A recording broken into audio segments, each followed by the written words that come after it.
So basically, this experience economy, the term was coined in 1998 or 99 by Pine and Gilmore. They published a book, and there basically they were talking about how we have moved from agriculture to products and then the services. And there they started to conceptualizing that the quality and other things are given. Now, what could differentiate our products? So then started talking about no more the products or maybe the quality or maybe some features of the products. Differentiator, now the identity of the seller is also important, either retailer or the manufacturer. So you have to create some sort of the life experience for the consumers so that they are going to be thinking maybe like their life is dependent on that, or maybe that's a more extreme situations. In marketing language, we call it as a life share. So if you reached like a product reached there, that means everybody started thinking that the product is embedded in their life. Like if I ask someone in today's world about Facebook or maybe Instagram, they are the part of their life. They don't care who owns it, but they want this kind of the services. So this is like a life share or maybe the experience that has been created for them. And here we have a very diverse group. I think that will be very interesting. So the first thing, let's try to have a discussion on the concept of experience economy. And this is 25 years old concept. And now I think because of the services and because of even for the products like we see the car, how they have been modeled and sold.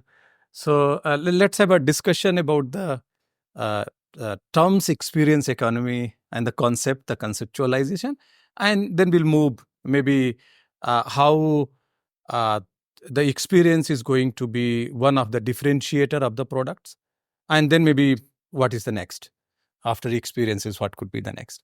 So let's start about the concept experience economy and the conceptualization, and we can choose any side or maybe from the middle itself. I can start with a simple example. That will be easier for me. This is a healthcare example which I am talking about.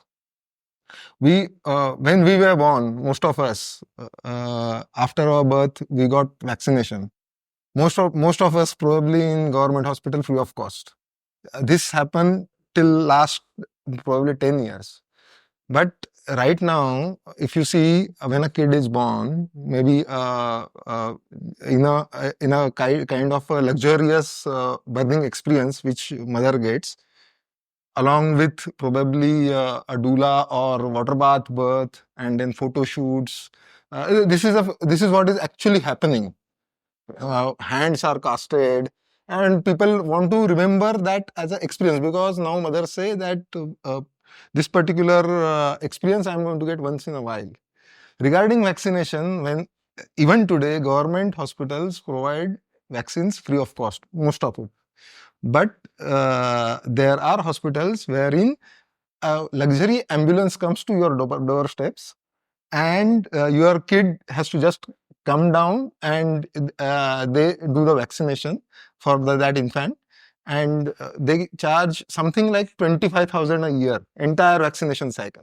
And believe me, there is a section of community which won't mind paying for that. So that is the experience. What they say, that this is, I want to give the best to my kid first. Second is the status is also important, wherein the van which ambulance comes to your doorstep to vaccinate your kid. You need not take it to a hospital, government hospital or any other hospital. That itself is a probably experience which you can say parents want to have. So because of that, there is a market, there is a supply which is possible. So this is what is a healthcare experience which I can say. So let me talk about something that the market that we cater to. So in finance, I would say there are two markets. One is the Bajaj market. Everyone knows that 5 to 8% of the people who file their ITR returns and all, and who deposit tax, pay or not pay, which is filing. So that is the market which Bajaj caters to. They have data of each and every customer. But then there is a whole new big market which exists, which is like another 25% of the people who don't have access to credit. So when they go to the bank don't serve them, they don't give them loans because their incomes are undocumented, etc. And there are a lot of people who are shifting from the rural segment to the urban segment, and it is a matter of pride for them. It is a matter of dignity which they earn because they don't have a house to stay in. So there are a lot of stories like this. This is one anecdotal one I'm just going to tell you about a family who didn't have a home in a smaller town, or maybe in a modern village. I would not call it a traditional one. So a person who actually in their village, nobody had taken a loan earlier. So when that person could secure a loan, he could build a robust yet modest kind of an house. And the moment he made that house, the healthcare, sanitation, hygiene improved, the education of his children, that started improving because they had a house. His wife started making something at the house. I mean, she started contributing to the financial part of the family income. So I mean, if you look at it, out of the whole village, that family started to prosper only because something changed in their life, because they got a house. Looking at them, the whole community got transformed. So statistics is one thing, but definitely the kind of business that we are in, we transform not just a customer, but the whole community gets transformed. So that is a kind of experience that we generate. So we are also trying to figure out what could be other mechanisms, because this business goes by word of mouth, and when you see it, you believe it. So that is how it gets increased, it gets penetrated more and more. That is the kind of experience that we create. So yeah, we're still finding out our ways how to do more for such kind of people, and this is what we call as underserved population. So what more things we can do, we are also finding out, evolving with times. That is our experience. I think coming to insurance, which is the industry I work in, when you look at experience, typically people focus on various segments and they try to see, how you can give differentiated experiences. But I'll pick, a mass example, and I'll pick at the moment of truth. The moment of truth in our industry is the claims experience, because you experience insurance, when you file a claim. And I'll go back a few years. I'll pick, Kashmir floods, because storytelling is a good way to, highlight what we did. So I had gone to our Srinagar branch. I was going for the first time, and then I meet this taxi driver, and he asked me, where do I work? And I mentioned that I work with Bajaj Allianz. And he said, you will not believe the kind of goodwill that we, common people, have in our hearts for you. Because when the floods happened, we were one of the fastest people to pay claims. And we need to visualize this entire setup. When floods happen, homes are washed away. They don't have any paper. And when you pay claims, right, you need to go back and, verify documents and so on and so forth. So at that time, the internal metric we had was not how many claims you rejected, but how many claims you approved. And we were able to help people get their livelihoods back on track. You see, in our business, we come to the aid of people when they're in trouble. When they have no one to help them, we kind of come in. And there's also a YouTube video, which I'll recommend all of you to watch. And this video is not made using celebrities or stars. This video is made using customers, right? So they have spoken from the heart. How when their livelihoods, were at risk, we came to their aid. And it was a life-changing experience for them. So, when you talk about the experience economy, it's not about just experiencing pleasure through, segmented servicing or a green channel. But it's about how do you go through a life-changing experience, where you get your livelihood back on track. And I think that way, the whole experience economy resonates very well with us, because we are here to not just offer possessions or goods, but to offer services. So I'm just giving a little different perspective. So we've heard so many real life experiences, and we realized that experience economy is getting up. It's non-negotiable actually. And we're talking about products. I believe products need to have good features. Differentiating features and USPs are taken for granted. Why would a customer even evaluate your product? First is basis the features. So we are saying that's something that we are not going to discard, that just to give them an experience economy, the product features are not important. I think that's something that the customer says, why would I even look at your product? Is a feature. So we are now moving ahead of that.